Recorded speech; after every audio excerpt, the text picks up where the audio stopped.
Hello friends, मैं महेंद्र सिंह आपका अपने YouTube चैनल महेंद्र सर शिक्षा में हार्दिक स्वागत करता हूँ।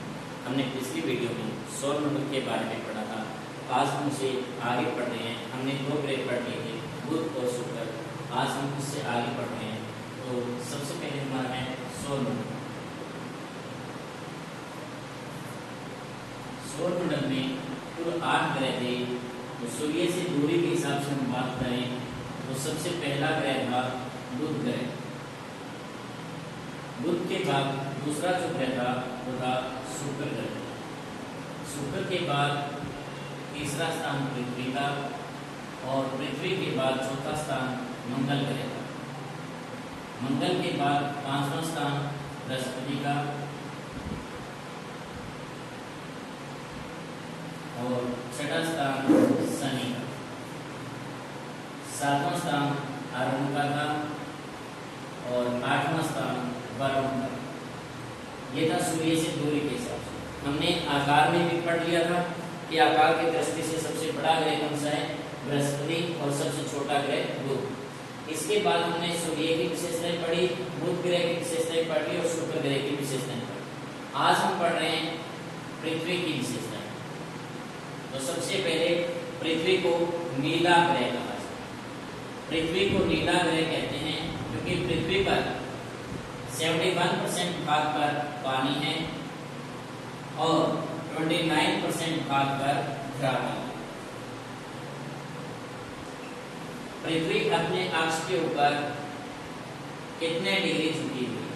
तो अपने अक्ष के ऊपर झुकाव है वो 23.5 डिग्री है और 23.5 डिग्री का झुकाव है। और कोण कितने डिग्री का बनाती है? तो अपने अक्ष के ऊपर पृथ्वी 66.5 डिग्री का कोण बनाती है। पृथ्वी को अद्भुत ग्रह या अनोखा ग्रह भी कहा जाता है। इसे एक अद्भुत ग्रह या अनोखा ग्रह भी कहा जाता है क्योंकि पृथ्वी के ऊपर ही जीवन संभव है। ये एक ऐसा ग्रह है जिसके ऊपर जीवन संभव है, इसलिए इसे अद्भुत ग्रह या अनोखा ग्रह भी कहा जाता है। इसके बाद हम बात करें तो पृथ्वी का विषुवतीय व्यास। पृथ्वी का जो विषुवतीय व्यास है वो 12,756 किलोमीटर। यह है पृथ्वी का विषुवतीय व्यास। अगर हम बात करें पृथ्वी के ध्रुवीय व्यास की, पृथ्वी का जो ध्रुवीय व्यास है वो 12,714 किलोमीटर। तो हमें ध्यान रखना है पृथ्वी का विषुवतीय व्यास ज्यादा है यानी कि 12,756 किलोमीटर है और जो ध्रुवीय व्यास है 12,714 किलोमीटर। तो पृथ्वी की आकृति कैसी है? तो पृथ्वी की जो आकृति है वो किस प्रकार की है? तो पृथ्वी की जो आकृति है वो भू-आभ आकार की है। पृथ्वी जो हमारी है वो भू-आभ आकृति की है यानी कि जियोट जो है इसकी आकृति है। इसके बाद हम बात करें कि पृथ्वी का जो है कितनी गतियां होंगी। पृथ्वी की जो गतियां, ये सबसे पहले हमें ध्यान रखना है कि इसे नीला ग्रह कहते हैं क्योंकि इसके 71% भाग पर पानी है, 29% भाग पर पृथ्वी है। इसका अक्ष पर जो झुकाव है वो 23.5 डिग्री है, 66.5 डिग्री का कोण बनाती है। इसे अद्भुत ग्रह या अनोखा ग्रह भी कहते हैं क्योंकि इसके ऊपर जीवन संभव है। इसका विषुवतीय व्यास 12,756 किलोमीटर है और इसका ध्रुवीय व्यास 12,714 किलोमीटर है। पृथ्वी की जो आकृति है वो भू-आभ आकार की है। अब हम बात करें पृथ्वी की गतियां। पृथ्वी की 2 गतियां हैं, दोनों गतियों के बारे में हमें ध्यान रखना है। तो सबसे पहले हम बात करें कि पृथ्वी की दैनिक गति। पृथ्वी की जो दैनिक गति है, दैनिक गति को ही हम घूर्णन गति कहते हैं। दैनिक गति को ही हम घूर्णन गति कहते हैं और घूर्णन गति इसी को ही हम परिभ्रमण गति कहते हैं। परिभ्रमण। ध्यान रखना, पृथ्वी का अपने अक्ष पर घूमना, पृथ्वी का अपने अक्ष पर घूमना दैनिक गति या घूर्णन गति या परिभ्रमण गति। यानी कि पृथ्वी अपने अक्ष पर जो घूम रही है उस गति को ही हम दैनिक गति कहते हैं, उसी को घूर्णन गति या उसी को ही परिभ्रमण गति। तो पृथ्वी का अपने अक्ष पर घूमना कितने समय में पूरा होता है? तो इसके लिए समय जो है वो 23 घंटे 56 मिनट और 4.09 सेकंड लगती है। यानी कि पृथ्वी की जो दैनिक गति है या जो परिभ्रमण गति है उसका जो काल है यानी कि समय है वो 23 घंटे 56 मिनट और 4.09 सेकंड का समय लगता है। अब दैनिक गति के कारण होता क्या है? तो पहला पॉइंट है हमारा कि इस गति के कारण दिन व रात बनते हैं, दिन व रात का बनना, दिन व रात का बनना दैनिक गति के कारण होता है। दूसरी बात अगर हम करें तो समुद्र में ज्वार भाटा आना, ज्वार व भाटा आना ये भी पृथ्वी की घूर्णन गति के कारण, घूर्णन गति के कारण। तो ये दो बातें हमें इसमें ध्यान रखनी है। अब अगर हम बात करें तो पृथ्वी की जो परिक्रमण गति है उसके बारे में,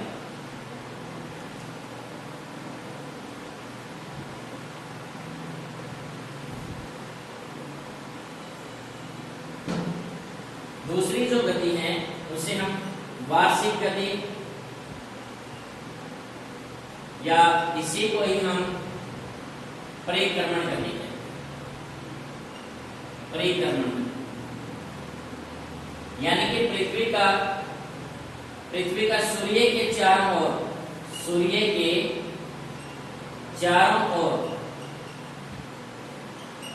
बने वृत्ताकार रास्तों में चक्कर लगाना,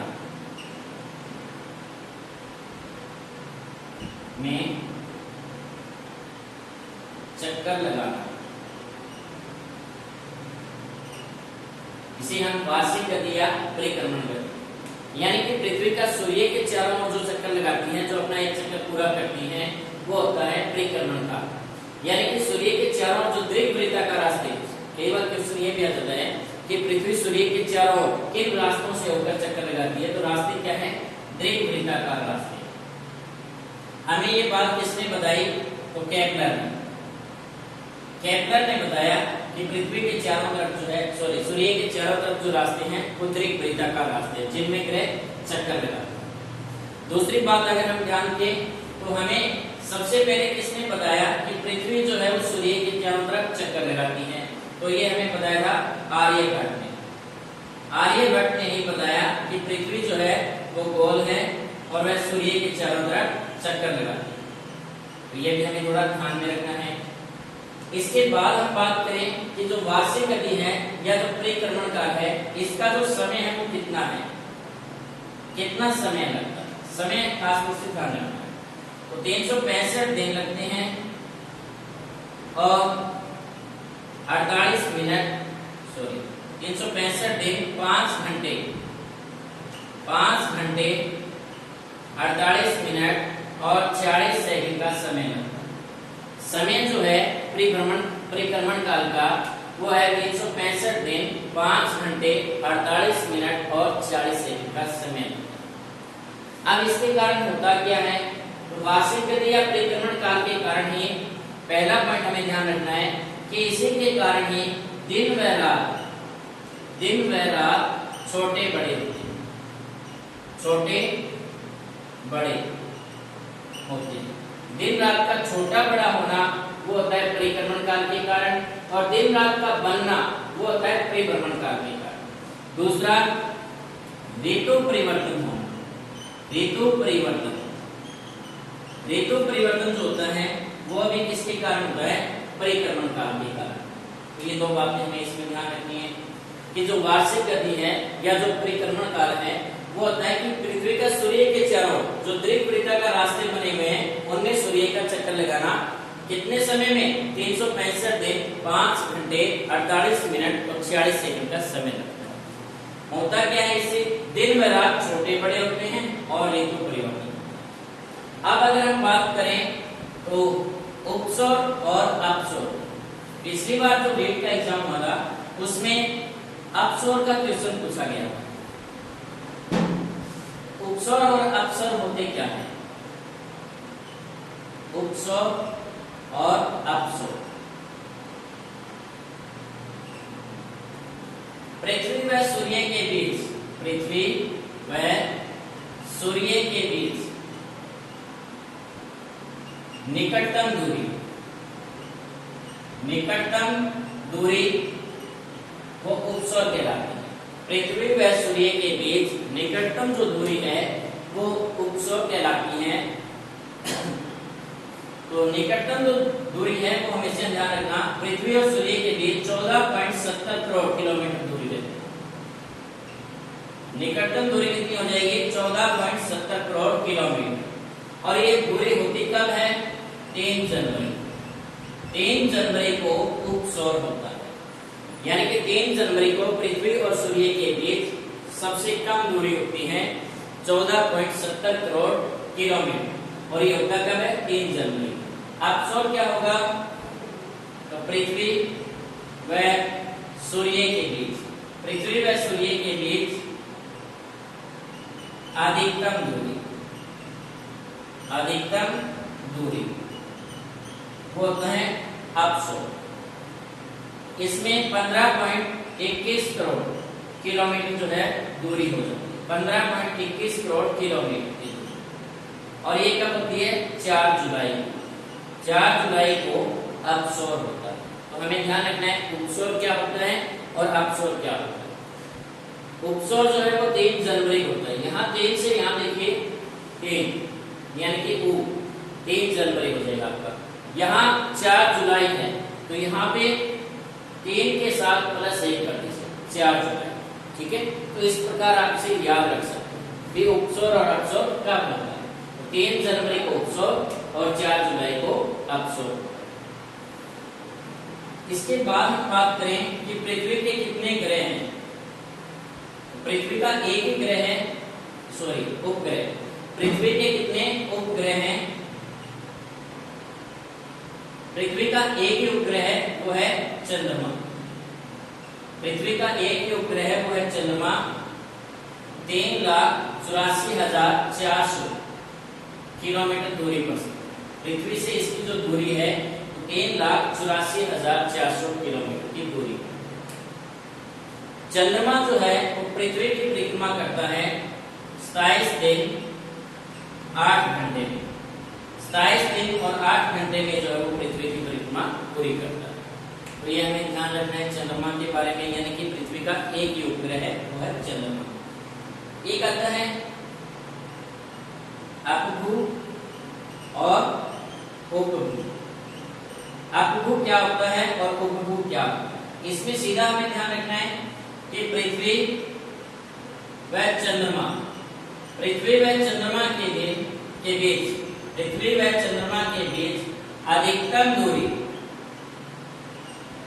अधिकतम दूरी जो होती है वो अपभू कहलाती है। यानी कि पृथ्वी व चंद्रमा के बीच अधिकतम दूरी क्या कहलाएगी? अपभू कहलाएगी। उपभू क्या होता है? तो पृथ्वी व चंद्रमा के बीच, पृथ्वी व चंद्रमा के बीच, चंद्रमा के बीच निकटतम दूरी,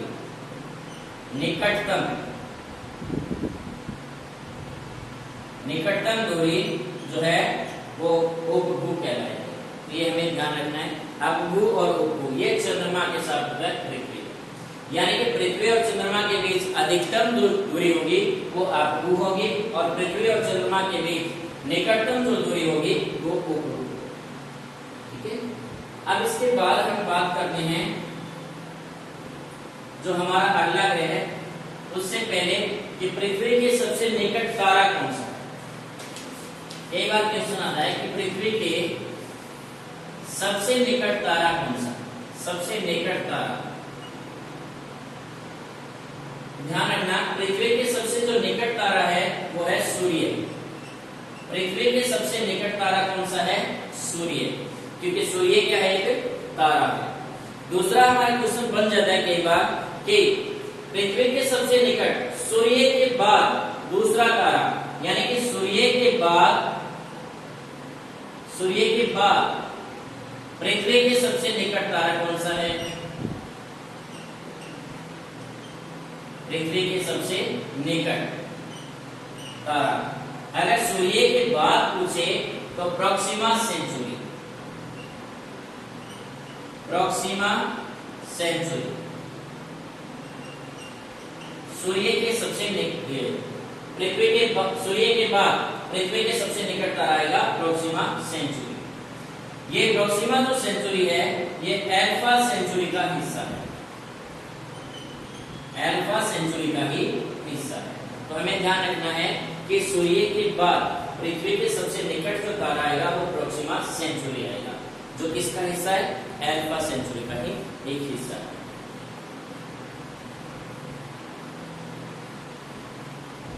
अब हम बात करते हैं अगले ग्रह की, और जो अगला ग्रह है वो है मंगल ग्रह। मंगल ग्रह को लाल ग्रह भी कहा जाता है। मंगल ग्रह को लाल ग्रह भी कहते हैं। तो लाल ग्रह क्यों कहा जाता है? आयरन ऑक्साइड के कारण। आयरन ऑक्साइड के कारण इसका जो रंग है लाल दिखाई देता है। आयरन ऑक्साइड के कारण मंगल ग्रह का जो रंग है वो लाल दिखाई देता है। इसके बाद हम बात करें तो मंगल ग्रह जो है वो पश्चिम से पूर्व, जिस प्रकार पृथ्वी गति करती है पश्चिम से पूर्व गति करता है, यानी कि वामावर्त जो है गति करता है पश्चिम से पूर्व गति। इसी प्रकार हमारी पृथ्वी गति करती है। इसके बाद मंगल ग्रह के कितने उपग्रह हैं? अगर मंगल ग्रह के उपग्रहों की बात करें तो मंगल ग्रह के 2 उपग्रह हैं, यानी कि कितने चंद्रमा है मंगल के? तो 2 चंद्रमा है। कौन कौन से? एक है फोबोस और दूसरा है डीमोस। फोबोस और डीमोस जो है वो मंगल ग्रह के 2 उपग्रह हैं। लेकिन हमारा क्वेश्चन आता है कि सौर मंडल का सबसे छोटा उपग्रह कौन सा है? इस सौर मंडल का सबसे छोटा पूछे तो डीमोस। डीमोस क्या है? सौर मंडल का सबसे छोटा उपग्रह, सबसे छोटा उपग्रह। सौर मंडल का सबसे छोटा उपग्रह है डीमोस। और सौर मंडल का सबसे छोटा ग्रह कौन सा है? ग्रह पूछे तो बुध। उपग्रह कौन सा? डीमोस। अब इसके बाद हम बात करें वो है हमारा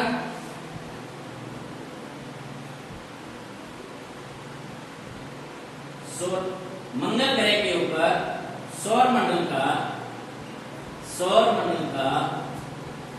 सबसे बड़ा ज्वालामुखी। सबसे बड़ा ज्वालामुखी कौन सा है? तो सौर मंडल का सबसे बड़ा ज्वालामुखी है ओलिपस मेसी। ओलिपस मेसी ये सौर मंडल का सबसे बड़ा ज्वालामुखी है। तो इसको भी हमें ध्यान रखना है। किस ग्रह के ऊपर है? मंगल ग्रह के ऊपर। इसके बाद अगर हम बात करें तो सौर मंडल का सबसे ऊंचा पर्वत कौन सा है? तो सबसे ऊंचा पर्वत है ओलिपस मेसी, तो ज्वालामुखी है। तो नेक्स्ट ओलंपिया क्या हो जाएगा? सबसे ऊंचा पर्वत हो जाएगा। नेक्स्ट ओलंपिया क्या है? सबसे ऊंचा पर्वत। ध्यान रखना, सौरमंडल का सबसे बड़ा ज्वालामुखी पूछे तो कौन सा? Olympus Messi. और सौरमंडल का सबसे बड़ा या सबसे ऊंचा पर्वत पूछे तो नेक्स्ट ओलंपिया। तो इसको थोड़ा सा ध्यान रखना मुश्किल हो जाता है। कई बार एग्जाम में भूल जाते हैं कि ज्वालामुखी कौन सा है और पर्वत कौन सा है। तो वहां पर ध्यान रखना मेसी, इसमें मैं आ रहा है और ज्वालामुखी में मैं है। तो यहां से इसको ध्यान रखना है कि ज्वालामुखी यानी कि ओलिपस मेसी। सौरमंडल का सबसे ऊंचा पर्वत पूछे, पर्वत में 3 नाम है और यहाँ नेक्स्ट में भी कितने नाम आ रहे हैं? 3 नाम आ रहे हैं। तो इस प्रकार आप इसको याद रख सकते हैं। तो ये ध्यान रखना में मंगल ग्रह के बारे, यानी कि मंगल ग्रह को लाल ग्रह कहा जाता है। आयरन ऑक्साइड के कारण इसका रंग लाल दिखाई देता है। यह पश्चिम से पूर्व गति करता है, वामावर्त घूमता है। उपग्रह कितने हैं? 2 हैं, यानी कि फोबोस और डीमोस। डीमोस क्या है? सौरमंडल का सबसे छोटा उपग्रह है। सौरमंडल का सबसे बड़ा ज्वालामुखी भी इसी के ऊपर है, ओलिवस में इसी।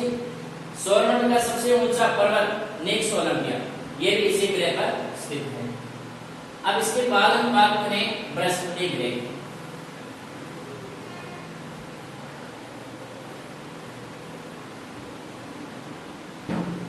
बृहस्पति के बारे में हम बात करते हैं कि आकार की दृष्टि से सौरमंडल का सबसे बड़ा ग्रह है। सबसे बड़ा ग्रह सौरमंडल का सबसे बड़ा ग्रह है आकार की दृष्टि से बृहस्पति। गति किस ओर करता है, तो सौरमंडल का सबसे बड़ा ग्रह है बृहस्पति। ये गति किस ओर करता है, तो यह भी पश्चिम से पूर्व गति करता है। यह भी वामावर्त घूमता है, पश्चिम से पूर्व गति। बृहस्पति के उपग्रह कितने हैं, बृहस्पति के जो उपग्रह हैं वो 67 हैं। उपग्रहों की संख्या यानी कि सबसे ज्यादा उपग्रह, सबसे ज्यादा उपग्रह जो हैं वो बृहस्पति ग्रह के हैं, 67 उपग्रह हैं। इसके बाद हम बात करें कि सौरमंडल का सबसे बड़ा उपग्रह, सौरमंडल का सबसे बड़ा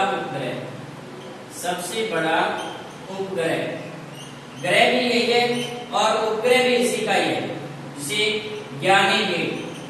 ज्ञानीमीड जो है वो सौरमंडल का सबसे बड़ा उपग्रह है। तो ये दोनों हमें ध्यान रखना है कि सौरमंडल का सबसे बड़ा ग्रह पूछे तो अभी कौन सा है, बृहस्पति। सौरमंडल का सबसे बड़ा उपग्रह पूछे तो ज्ञानीमीड, किस ग्रह के ऊपर, बृहस्पति के ऊपर। तो ये हमें ध्यान में रखना है। अब बात करें कि सौरमंडल का जो है बृहस्पति का जो परिक्रमण काल है, परिक्रमण काल यानी कि सूर्य के चारों तरफ चक्कर लगाने में कितना समय लगता है, तो 11 साल और 11 महीने का समय लगता है। 11 साल और 11 महीने का समय लगता है परिक्रमण काल में। इसके बाद परिभ्रमण जो काल है, परिभ्रमण जो काल है वो है 9 घंटे 56 मिनट, यानी कि लगभग 10 घंटे में अपना जो है वो एक चक्कर पूरा करना है। क्वेश्चन बनता है हमारा कि सौरमंडल का कौन सा ग्रह अपने अक्ष पर सबसे तेज गति से घूमता है, यानी कि अपने अक्ष पर सबसे तेज गति से घूमता है कौन सा, तो बृहस्पति ग्रह। कितना समय लगता है, 9 घंटे 56 मिनट का समय लगता है। तो आज के लिए इतना ही। हमने 3 ग्रहों के बारे में पढ़ा, पृथ्वी, मंगल